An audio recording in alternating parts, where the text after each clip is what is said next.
صاحب روزہ کی حالت میں گل منجر کرنے سے روزہ ٹوٹ جاتا ہے یا نہیں؟ منہ میں اسے لے گا فوراً اس کے چھوٹے چھوٹے اجزاء عرق کے ساتھ جرم کے ساتھ حلق کے نیچے اتر جائیں گے. اور روزے کی حالت میں اگر کوئی آدمی کوئی بھی چیز حلق کے نیچے اتارتا ہے، اس کے منہ میں جو تھوک ہے اس کے علاوہ باہر کی کوئی بھی چیز اگر اندر لے جاتا ہے روزے کی حالت میں، تو اس کا روزہ کیا ہو جائے گا؟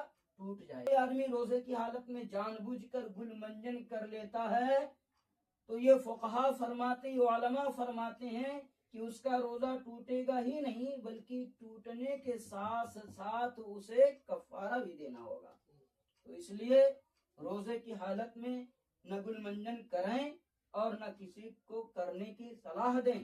اور اگر کوئی یہ مسئلہ پوچھے کہ روزے کی حالت میں گل منجن کرنے سے روزہ ٹوٹ جاتا ہے یا نہیں، تو آپ پر ضروری ہے کہ آپ بتائیں گل منجن کرنے سے روزہ تو ٹوٹ جاتا ہی ہے، بلکہ اس پر کفارہ بھی دینا پڑے گا.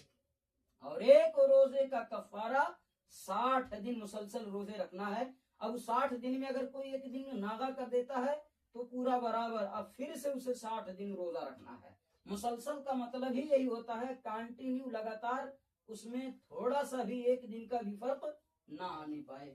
اس لیے گل منجن کرنا روزے کی حالت میں ناجائز ہے. اگر کوئی آدمی روزے کی حالت میں گل منجن کر لیتا ہے تو اس کا روزہ ٹوٹ جاتا ہے.